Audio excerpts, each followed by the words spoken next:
How's the dictionary getting on? Said Winston, raising his voice to overcome the noise. Slowly, said Syme. I'm on the adjectives. It's fascinating. He had brightened up immediately at the mention of Newspeak. He pushed his panicking aside, took up his hunk of bread in one delicate hand and his cheese in the other, and leaned across the table so as to be able to speak without shouting. The 11th edition is the definitive edition, he said. We are getting the language into its final shape, the shape it's going to have when nobody speaks anything else. When we have finished with it, people like you will have to learn it all over again. You think, I dare say, that our chief job is inventing new words, but not a bit of it. We're destroying words, scores of them, hundreds of them, every day. We're cutting the language down to the bone. The 11th edition won't contain a single word that will become obsolete before the year 2050. It's a beautiful thing, the destruction of words. Of course, the great vestige is in the verbs and adjectives, but there are hundreds of nouns that can be got rid of as well.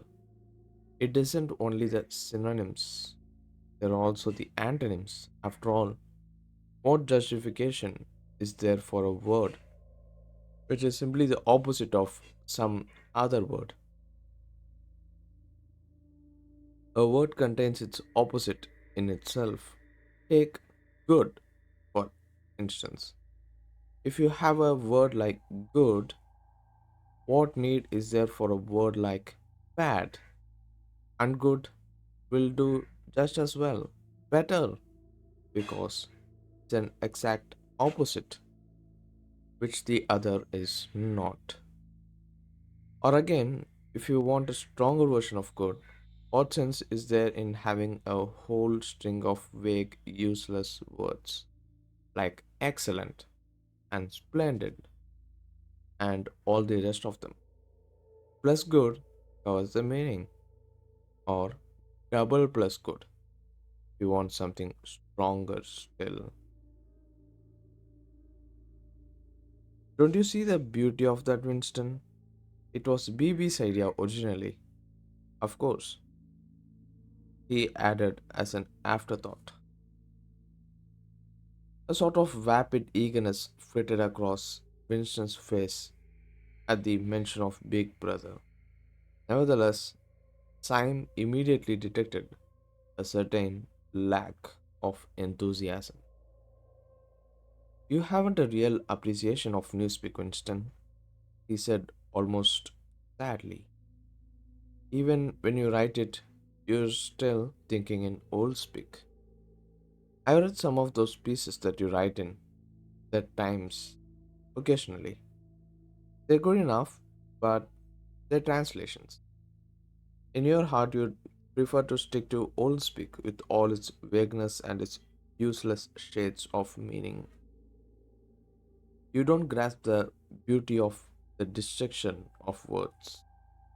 Do you know that Newspeak is the only language in the world whose vocabulary gets smaller every year? Winston did not know that, of course. He smiled sympathetically. He hoped, not trusting himself to speak. Don't you see that the whole aim of Newspeak is to narrow the range of thought? In the end, we shall make thought crime literally impossible. Because there will be no words in which to express it.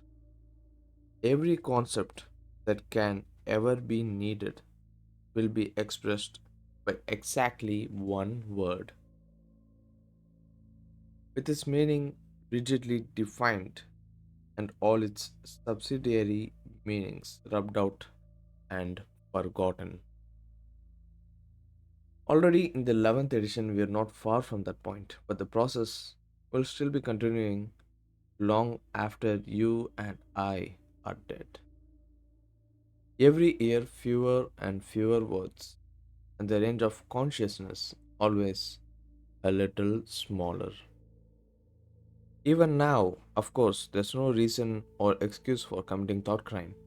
It's merely a question of self discipline, reality control. But in the end, there won't be any need even for that. The revolution will be complete when the language is perfect. Newspeak is Ingsoc, and Ingsoc is Newspeak. Has it ever occurred to you, Winston, that by the year 2050, at the very latest, not a single human being will be alive who could understand such a conversation as we are having now?